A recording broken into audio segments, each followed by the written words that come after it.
Mawalang galang po,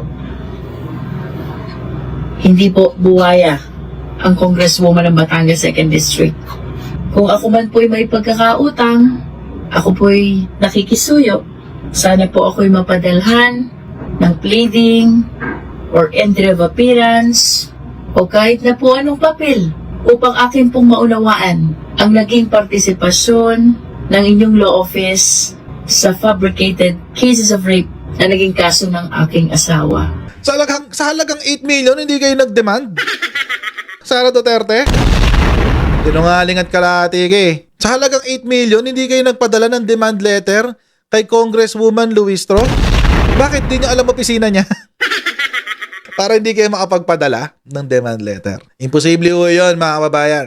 Lalo at naniningil ka. Kung ikaw ay abogado at alam mo yung ginagawa, for sure, alam mo na dapat mag-send ka ng demand letter.